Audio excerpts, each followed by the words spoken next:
وہ کچھ کام جو ہم کر سکتے ہیں ان کی ایک فہرست سی بنائیے،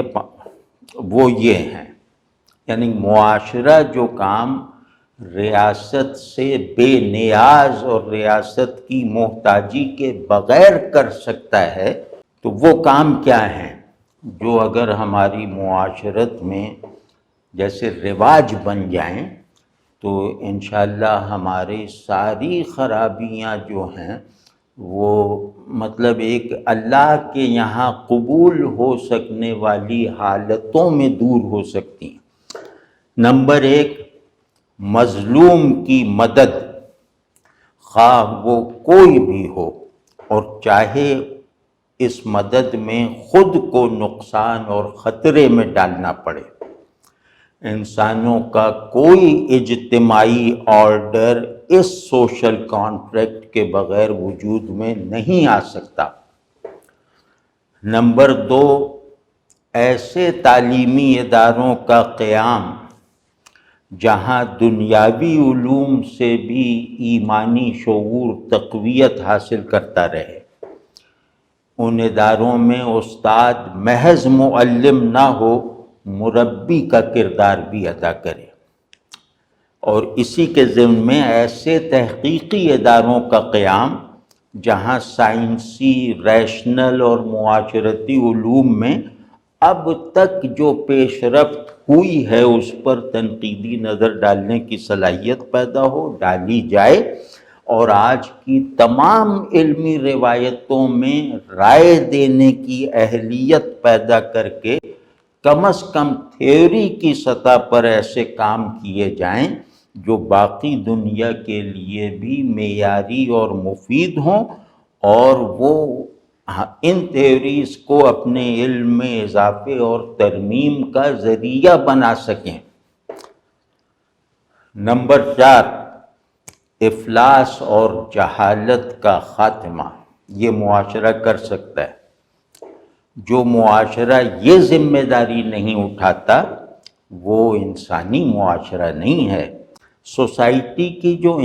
سوسائٹی انسانی سطح پر ہے یا نہیں، معاشرہ آدمیوں کا ہے کہ نہیں، اس کا پتہ اس بات سے بھی لگایا جا سکتا ہے کہ اس معاشرے کا امیر طبقہ غربت کے خاتمے میں کتنا سنجیدہ اور سرگرم ہے، اور اس کا تعلیم یافتہ طبقہ جہالت کے ازالے میں کیا کردار ادا کر رہا ہے۔ تو نمبر 5، ایمانی مواخات اور انسانی مساوات۔ یہ ہمارا آئیڈیل ہے، دینی آئیڈیل ہے۔ مواخات یوں سمجھیں کہ رسول اللہ صلی اللہ علیہ وسلم سے محبت کا لازمی تقاضا ہے کہ مسلمانوں میں باہمی بھائی چارہ ہو، اور مساوات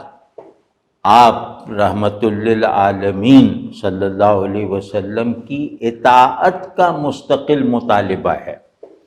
کہ سب انسان برابر ہیں، سب انسان اصلاً برابر ہیں۔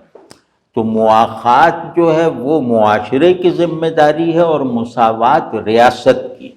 چھٹا نمبر یہ ہے کہ شخصیت پرستی کے کلچر کا خاتمہ ہمارا دینی مطلوب بھی ہونا چاہیے، اور ہماری ہماری انسانیت کی حفاظت کے لیے بھی یہ ضروری ہے، اور ہمارے دین کے تحفظ کے لیے بھی، کہ شخصیت پرستی ظاہر ہے اس کا دینی ضرر تو واضح ہے، یہ نفسیاتی طور پر بھی مہلک ہے۔ اس کا علاج یہ نہیں ہے بہرحال کہ ان ہستیوں کی توہین شروع کر دی جائے جنہیں عملاً پوجا جا رہا ہے۔ ان شخصیتوں کی، ان ہستیوں کی بڑائی کا اعتراف زبان سے کرتے ہوئے، دل میں رکھتے ہوئے، ان کی پرستش کے مزاج کو ختم کرنا ہے، کیونکہ کسی شخصیت کی واقعی بڑائی کے اظہار میں غلو بھی ہلاکت خیز ہے، اور انکار میں غلو بھی اتنا ہی مہلک ہے۔ اور 7واں نمبر ہے بڑوں کی تعظیم اور چھوٹوں پر شفقت کی جو نبوی قدر ہے اس کو بحال کیا جائے، اسے دوبارہ زندہ کیا جائے۔ رسول اللہ صلی اللہ علیہ وسلم کے ایک ارشاد مبارک کا مفہوم کچھ یوں ہے کہ جو ہمارے بڑوں کی عزت نہیں کرتا اور ہمارے چھوٹوں پر شفقت نہیں رکھتا وہ ہم میں سے نہیں ہے۔ یہ جو ہے یہ اصول بڑوں کی تعظیم اور چھوٹوں پر شفقت، یہ تمام معاشرت کی میں جیسے روح کی حیثیت رکھتی ہے۔ نمبر 8، ایک دوسرے کے مقابلے میں جارحانہ فخر کے رویے کو مکمل طور پر ترک کرنا۔ یہ بھی فرمان رسول صلی اللہ علیہ وسلم ہے کہ نیکی پر فخر، علم پر، طاقت پر، دولت پر، نسب پر، اولاد پر فخر، یہ دراصل دوسرے سے اس کی کمتری منوانے کے لیے ہوتا ہے۔ احساس فخر میں مبتلا شخص گویا زبان حال سے اعلان کر دیتا ہے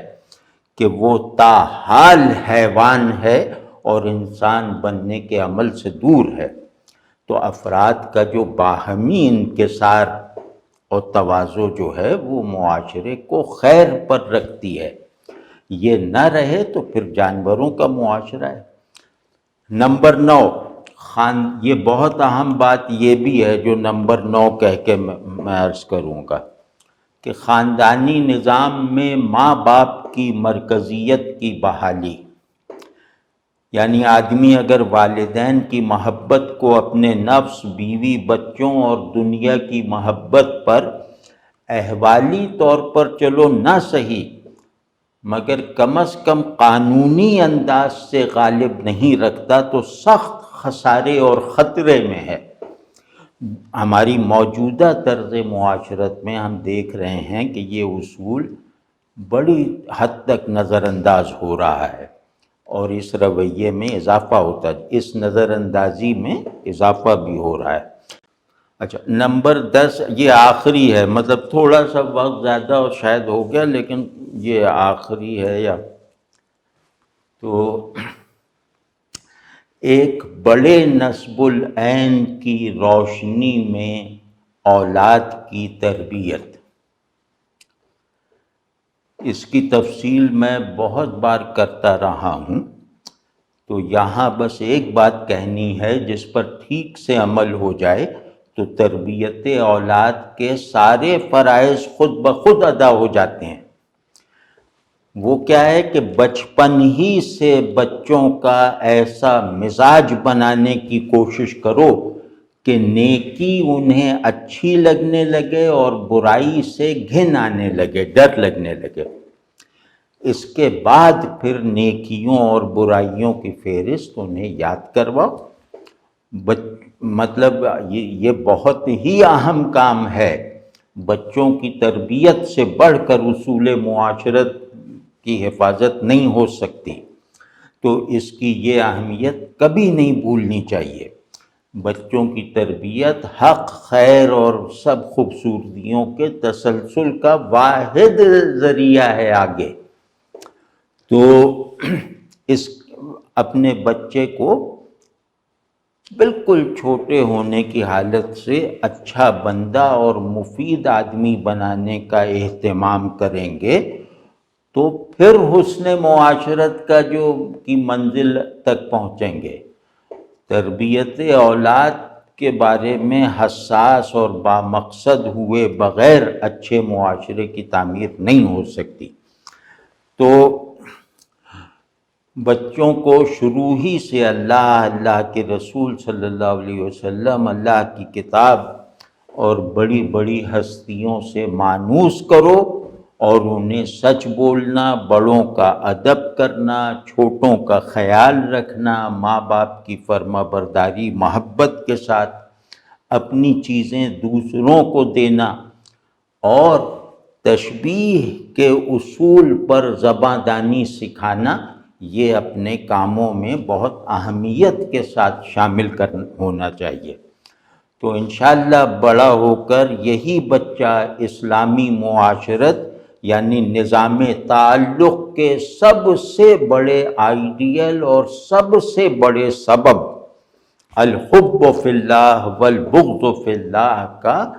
جیتا جاگتا سر سے پاؤں تک حامل بنے گا عاجزی اور خیر خواہی کی نفسیات کے ساتھ۔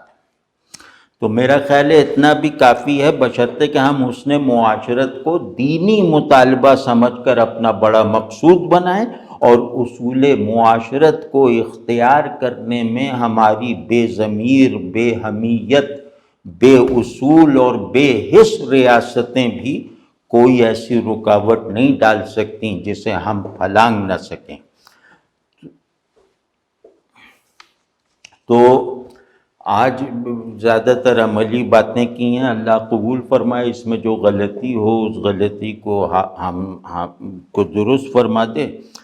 اور ان کا علمی تجزیہ بھی ہونا چاہیے، وہ رفتہ رفتہ کسی اور نشست میں کرتا بھی رہتا ہوں۔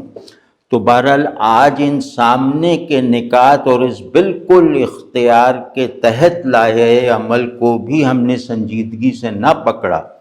تو ہمارا سارا دین مرتے وقت پڑھنے والا کلمہ بن کر رہ جائے گا۔ اللہ ہماری اب تک کی بے وفائیوں کو معاف فرمائے اور ہمیں بہترین شعور اور عزم مسلسل کے ساتھ ایمان اور زندگی کے جبری اور اختیاری دونوں طرح کے فاصلوں کو ختم کرنے کی توفیق عطا فرمائے، اور ہمیں اپنے جوہر وجود یعنی تعلق کے اصول، حقائق، احوال اور مقاصد تک پہنچنے کے لائق بنائے، اس طرح کے ذہن کی خلاق بیداری کے ساتھ،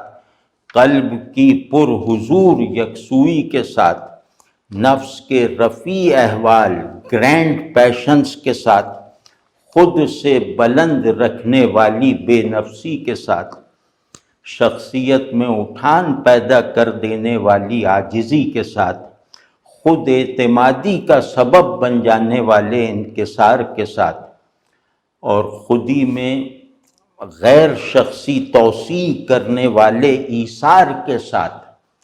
اور بخل کے احساس میں رکھنے والی سخاوت کے ساتھ، خود کو دیکھنے کے قابل بناتی رہنے والی حیا کے ساتھ، اور وجود کو حقیقی بنانے والے حب رسول صلی اللہ علیہ وسلم کے ساتھ، اللہ ہی کی محبت کے ساتھ، اللہ ہی کی خشیت کے ساتھ، اللہ کی معرفت کے لیے اللہ کی معرفت کے ساتھ۔ یا اللہ یہ سب دعائیں قبول ہوں، آمین۔